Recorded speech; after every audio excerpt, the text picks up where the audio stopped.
आइए आज के सेशन में बहुत ही महत्वपूर्ण टॉपिक लेकर के मैं प्रेजेंट हूँ। बहुत ही यूजफुल सेलेक्टेड क्वेश्चन लिए गए हैं जो कि इन क्वेश्चन को लगभग हर एग्ज़ाम में देखने को मिला। तो आइए इसी आशा और उम्मीद के साथ कि आने वाले एग्ज़ाम में यहाँ से क्वेश्चन अवश्य पुटअप होगा। चलते हैं सेशन की ओर, आगाज़ करते हैं, शुरुआत करते हैं। और सभी यूजर्स कंसंट्रेट होकर के वीडियो को वॉच करें और अपने दोस्तों तक इस वीडियो को जरूर शेयर करें। तो आइए पहला क्वेश्चन क्या कह रहा है जो वन लाइनर के रूप में है। वन अनुसंधान संस्थान कहाँ स्थित है? तो वन अनुसंधान संस्थान आपका देहरादून में स्थित है।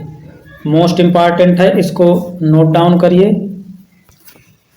तो आपका वन अनुसंधान कहाँ पर है? देहरादून में। नेक्स्ट है CPR एनवायरनमेंट सेंटर की स्थापना कहाँ की गई? तो ये मद्रास में की गई थी CPR एनवायरनमेंट की सेंटर की स्थापना।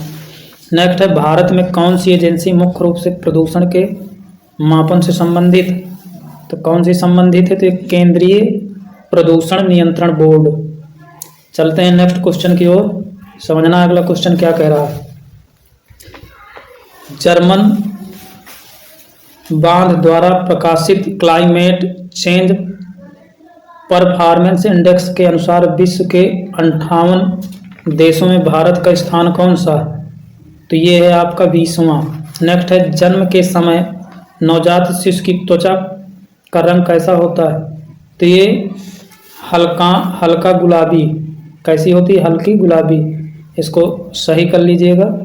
नेक्स्ट है नवजात शिशु कितने पाउंड का होता है? तो ये नवजात शिशु कितने घंटे सोता है? करेक्शन कर लेना।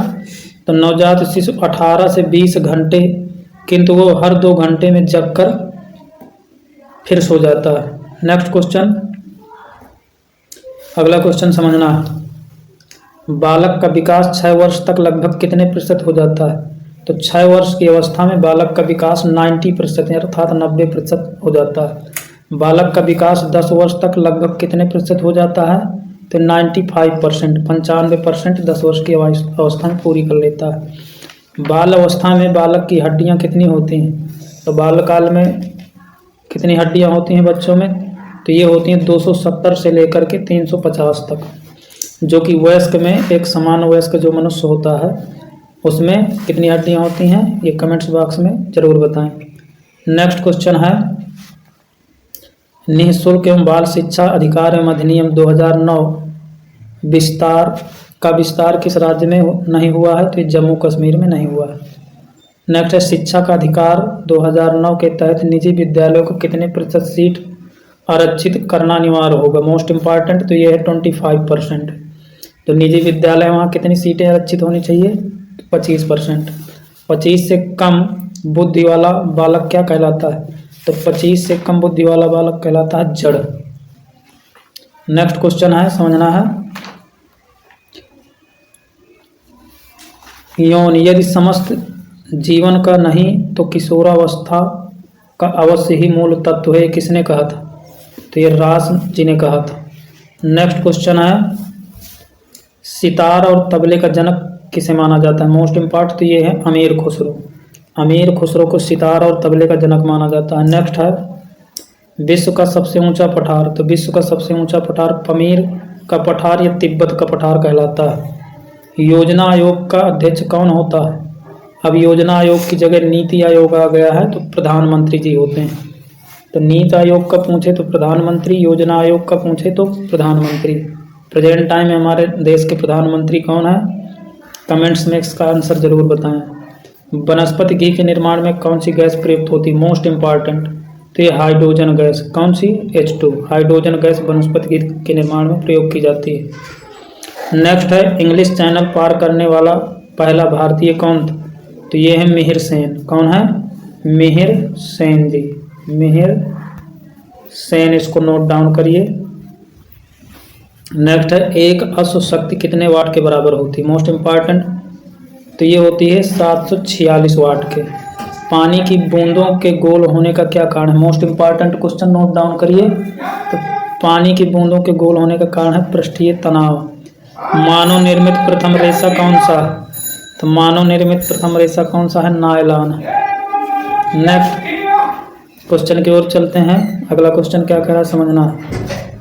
तो अगला क्वेश्चन है आपका, स्पष्ट प्रतिध्वनि सुनने के लिए श्रोता और परावर्तक के बीच की दूरी कितनी होनी चाहिए? तो 17 मीटर होनी चाहिए। किस माध्यम में प्रकाश की चाल सर्वाधिक होती है? तो ये निर्वात में प्रकाश की चाल सर्वाधिक होती है। किस रंग के प्रकाश का प्रकीर्णन सबसे अधिक होता है? मोस्ट इम्पॉर्टेंट, तो बैगनी प्रकाश में, बैगनी रंग में प्रकाश का प्रकीर्णन सर्वाधिक होता है। नेक्स्ट, वाहनों की हेडलाइट में किस दर्पण का उपयोग करते हैं? तो ये अवतल दर्पण का किया जाता है वाहनों की हेडलाइट में। आकाश में तारे क्यों टिमटिमाते हैं? तो प्रकाश के अपवर्तन के कारण, प्रकाश के अपवर्तन के कारण तारे टिमटिमाते हैं। प्राथमिक रंग किसे कहा जाता है? तो लाल, हरा, नीला को प्राथमिक रंग कहते हैं। वाहनों के टायरों में कौन सी गैस भरी जाती है? तो वाहनों के टायरों में हीलियम गैस भरी जाती है। कौन सी? Helium, He। नेक्स्ट है, टांका धातु या सोल्डर किस धातु का मिश्रण होता है? तो टिन और सीसा का। टिन व सीसा से मिलकर के टांका या सोल्डर धातु का निर्माण किया जाता है। यदि सेशन अच्छा लग रहा हो तो मेरे चैनल को सब्सक्राइब करें, बेल आइकन दबाएं और कमेंट्स सेक्शन में सुझाव जरूर दें। नेक्स्ट है, ऋग्वेद में मंडलों की संख्या कितनी है? तो ऋग्वेद में मंडलों की संख्या 10 है। ऋग्वेद में सूक्तों की संख्या कितनी है? तो 1028 सूक्त है ऋग्वेद में। ऋग्वेद में मंत्रों की संख्या कितनी है? तो मंत्रों की संख्या 10,580। नेक्स्ट क्वेश्चन क्या कह रहा है, ऋग्वेद का नवा मंडल किस देवता को समर्पित है? मोस्ट इम्पॉर्टेंट, तो ये सोम देवता को समर्पित है। गायत्री मंत्र किस मंडल से लिया गया है? ये भी इम्पॉर्टेंट है, नोट डाउन करिए। तो ऋग्वेद के तीसरे मंडल में गायत्री मंत्र का उल्लेख किया गया है। ऋग्वैदिक सभ्यता काल का काल कब से कब तक माना जाता है? तो ऋग्वैदिक सभ्यता काल 1500 से 1501 तक माना गया है। नेक्स्ट है, अगला क्वेश्चन क्या कह रहा है, ऋग्वेद में सबसे बाद का मंडल कौन सा है? तो ये है 10वां मंडल। ऋग्वेद में सबसे पवित्र नदी किसे माना जाता है? तो सरस्वती नदी को सबसे पवित्र नदी माना जाता है। ऋग्वेद में सबसे अधिक उल्लेखित नदी कौन सी है? तो ये सिंधु नदी। नेक्स्ट क्वेश्चन की ओर चलते हैं। अगला क्वेश्चन क्या कह रहा है समझना है। ऋग्वेद में वर्णित सबसे अधिक महत्वपूर्ण देवता कौन सा है? तो ये इंद्रदेव। ऋग्वेद में बाद में जोड़े गए मंडल कौन कौन से हैं? तो ये पहला एवं 10वां मंडल है जो ऋग्वेद में बाद में जोड़े गए हैं।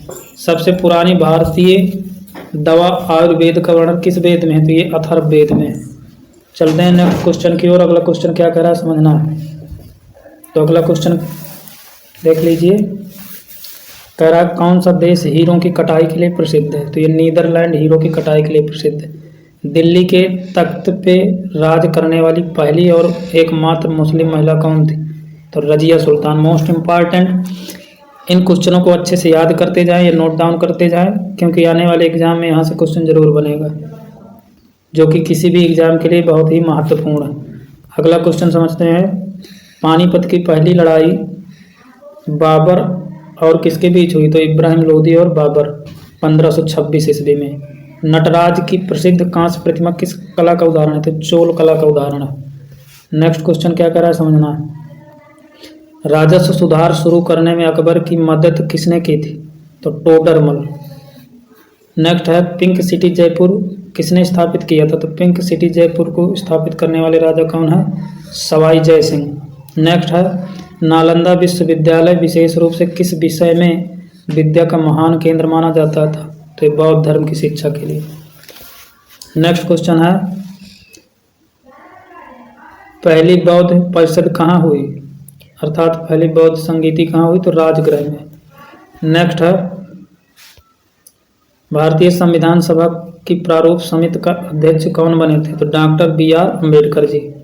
नेक्स्ट है, देश के सभी नागरिकों को एक विशिष्ट पहचान संख्या प्रदान करने की केंद्र सरकार की महत्वाकांक्षी योजना का क्या नाम है? तो आधार कार्ड। नेक्स्ट है, भारत में किस प्रकार का लोकतंत्र है? तो ये प्रतिनिधियों का लोकतंत्र है। जम्मू कश्मीर का संविधान कब लागू किया गया था? तो 26 जनवरी 1957 ईस्वी को लागू किया गया था। अब वहाँ से हटा दिया गया है।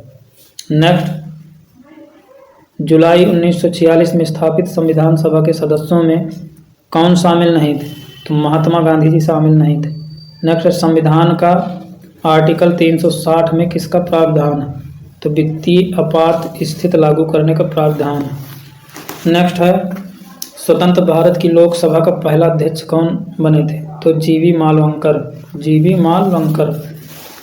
तो इस प्रकार से आज के सेशन में बहुत ही यूजफुल मोस्ट इम्पॉर्टेंट क्वेश्चन का कलेक्शन लेकर के प्रेजेंट हुआ। आई होप आप लोगों को वीडियो अच्छा लगा होगा। तो मेरे चैनल इसके स्टडी आइकन को सब्सक्राइब करें, बेल आइकन दबाएं ताकि समय से नोटिफिकेशन प्राप्त होता रहे, और दोस्तों तक जरूर शेयर करें। यदि पहली बार विजिट कर रहे हैं तो ज़्यादा से ज़्यादा इसे शेयर करके सब्सक्राइब करें। वीडियो वॉच करने के लिए थैंक यू। जय हिंद, वंदे मातरम।